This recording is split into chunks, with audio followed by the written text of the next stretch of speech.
चलिए दोस्तों, राधे राधे। कैसे हैं आप सब। तो फ्रेंड्स, जैसा कि हम लोग हिंदी साहित्य का इतिहास देख रहे थे, आज हम लोग पढ़ने वाले हैं काल विभाजन।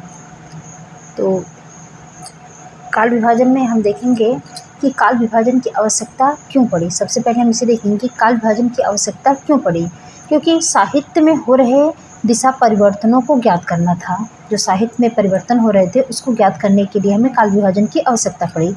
दूसरा पॉइंट ये है कि साहित्य प्रवृत्तियों को भी ज्ञात करना था, दिशा परिवर्तनों को ज्ञात करना था और साहित्य प्रवृत्तियों को भी ज्ञात करना था। तीसरा पॉइंट था जड़ चेतना का पता लगाना, जड़ चेतना क्या है उसका पता लगाना। और चौथा है परंपराओं के उत्थान पतन को देखना। तो परंपराओं के उत्थान पतन को देखना, दिशा को परिवर्तन करना, साहित्य प्रवृत्तियों को ज्ञात करना, जड़ चेतना का पता लगाना और परंपराओं के उत्थान पतन को देखना, ये क्या थे, इसकी आवश्यकता थी। इसीलिए काल विभाजन करना पड़ा। तो हमने क्या देखा, काल विभाजन की आवश्यकता क्यों पड़ी। आगे हम देखेंगे काल विभाजन के आधार पर जो है किस हिसाब से इसको बांटा गया है। तो सबसे पहले हम देखेंगे ऐतिहासिक कालानुक्रम के अनुसार। ऐतिहासिक के अनुसार आदिकाल, पूर्व मध्यकाल, उत्तर मध्यकाल और आधुनिक काल, ये ऐतिहासिक काल के अनुसार हो गया। फिर साहित्यकार के नाम के आधार पर जो साहित्यकार हुए उनके नाम के आधार पर, जैसे कि भारतेंदु युग, द्विवेदी युग, शुक्ल युग, प्रेमचंद्र युग, इनके आधार पर काल का विभाजन किया गया। उसके बाद आगे था साहित्य प्रवृत्ति के आधार पर वीरगाथा काल, भक्ति काल, रीति काल और गद्य काल। तो इस तरह से काल विभाजन की आवश्यकता पड़ी। आगे हम देखते हैं सुधार आंदोलन के आधार पर काल विभाजन। तो क्या है इसमें, पुनर्जागरण काल और दूसरा क्या है, जागरण सुधार काल। तो ये था काल विभाजन जो कि 4 कारणों से किया गया था। आगे हम देखेंगे हिंदी साहित्य का जो काल विभाजन हुआ था वो कैसे हुआ था। तो उसको हम लोग देखते हैं किस किस ने किया और किस किस ने कैसे कैसे काल विभाजन किए। जैसे शुक्ल जी हैं, हृदय प्रसाद द्विवेदी जी हैं, गणपत चंद्र गुप्त जी हैं। तो इन सबका हम काल विभाजन देखेंगे। चलिए शुरू करते हैं।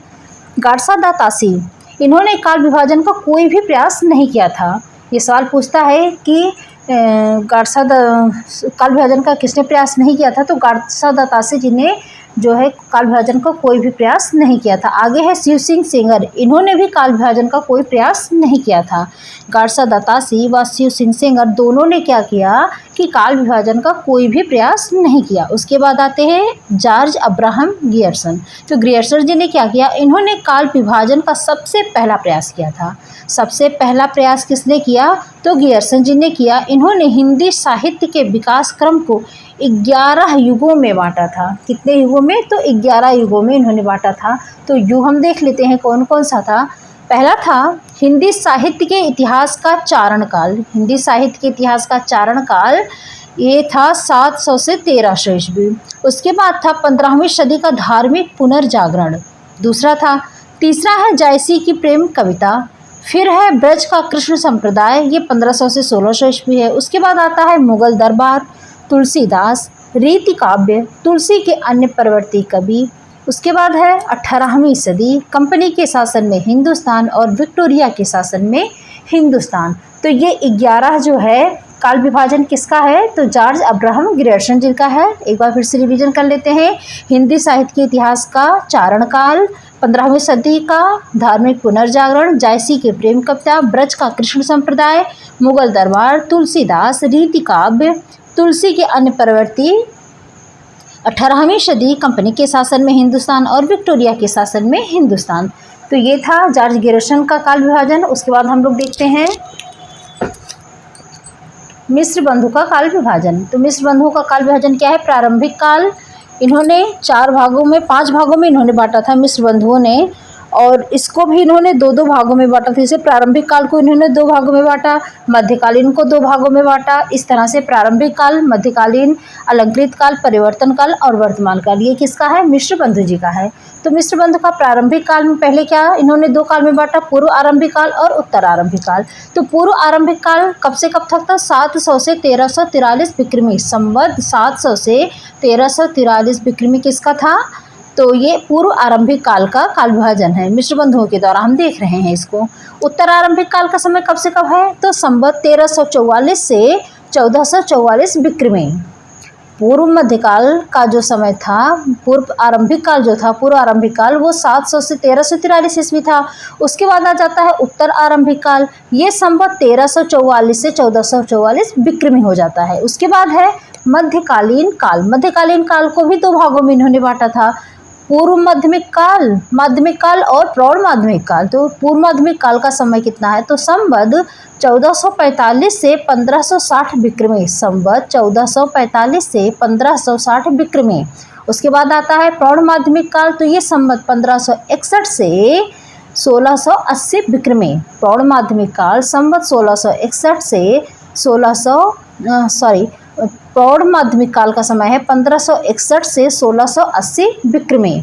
उसके बाद आता है अलंकृत काल। अलंकृत काल में क्या है, इसको भी उन्होंने दो भागों में बांट दिया है, पूर्व अलंकृत काल और उत्तर अलंकृत काल। पूर्व अलंकृत काल का समय 1681 से है 1790 विक्रमी। पूर्व अलंकृत काल का समय 1681 से 1790 विक्रमी है। उसके बाद उत्तर अलंकृत काल का समय कितना है, तो 1791 से 1889 विक्रमी है। उसके बाद है परिवर्तन काल। परिवर्तन काल को इन्होंने कैसे बांटा है, तो इस संवत जो है 1890 से 1925 विक्रमी। संवत 1890 से 2500 विक्रमी इनका परिवर्तन काल का समय है। उसके बाद इन्होंने वर्तमान काल किया पांचवा। वर्तमान काल का समय कब से कब है, तो संवत 1926 से अब तक, ये वर्तमान काल में इनका है। ये किसका था, हम लोग किसका देख रहे थे, तो ये मिश्र बंधु का काल विभाजन देख रहे थे। उसके बाद आगे है, हम देखते हैं शुक्ल जी का काल विभाजन। आचार्य रामचंद्र शुक्ल जी ने इसको 4 भागों में बांटा है। गियर्सन जी ने 18 भागों में बांटा था और शुक्ल जी ने कितना बांटा है, 4 भागों में बांटा है। तो 4 भागों में क्या, वीरगाथा काल, भक्ति काल, रीति काल और गद्य काल। वीरगाथा काल को इन्होंने क्या किया है, संवत 1050 से विक्रमी 1375। संवत 1050 से 1375 विक्रमी, ये शुक्ल जी के हिसाब से हम देख रहे हैं। भक्ति काल का समय है संवत 1375 से 1700 विक्रमी। फिर रीति काल का समय कितना है, संवत 1700 से 1900 विक्रमी। उसके बाद है गद्य काल का समय है संवत 1900 से 1984 विक्रमी। तो ये था शुक्ल जी के हिसाब से वीरगाथा काल 1050 से 1375 विक्रमी, और उसके बाद भक्ति काल है 1375 से 1700 विक्रमी, रीति काल है 1700 से 1900 विक्रमी, गद्य काल है 1900 से 1984 विक्रमी। उसके बाद है हजारी प्रसाद द्विवेदी जी का काल विभाजन। तो हजारी प्रसाद द्विवेदी जी का काल विभाजन है आदिकाल का समय है इनका बहुत ही सरल है, और समय तो कुछ है, जैसे कि 1075 से 1375, 750 इस तरह से है, लेकिन इनका बिल्कुल सीधे है। आदिकाल का समय 1000 से 1400 ईस्वी इन्होंने माना है, और इनका ईस्वी में है, देखिए संवत में शुक्ल जी का था, लेकिन इनका क्या है, ईस्वी में है। आदिकाल का समय सन 1000 ईस्वी से 1400 ईस्वी है। पूर्व मध्यकाल सन 1400 से 1700 ईस्वी है। फिर उत्तर मध्यकाल का समय 1700 ईस्वी से 1900 ईस्वी तक है। उसके बाद आ जाता है आधुनिक काल का समय 1900 से अब तक है। तो ये था हजारी प्रसाद द्विवेदी जी के अनुसार काल विभाजन। आगे हम देखते हैं डॉक्टर रामकुमार वर्मा जी के अनुसार काल विभाजन।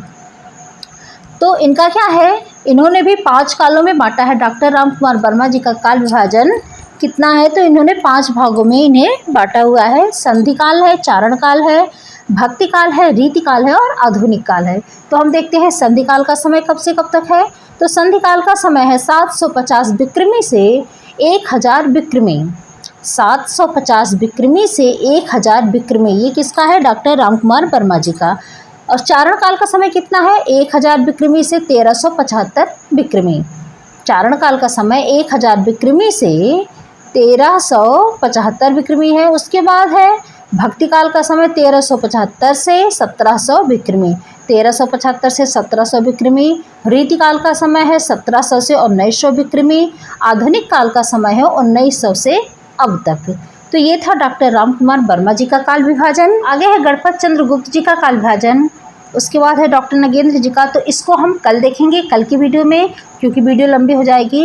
हमको लगता है 9-10 मिनट की वीडियो हो गई है, तो इसका पार्ट 2 हम कल लेके आएंगे। तो आप लोग जुड़ना ना भूलिएगा। आज अभी इतना लिख के तैयार कर लीजिए। मिलते हैं नेक्स्ट वीडियो में, तब तक के लिए बाय एंड टेक केयर।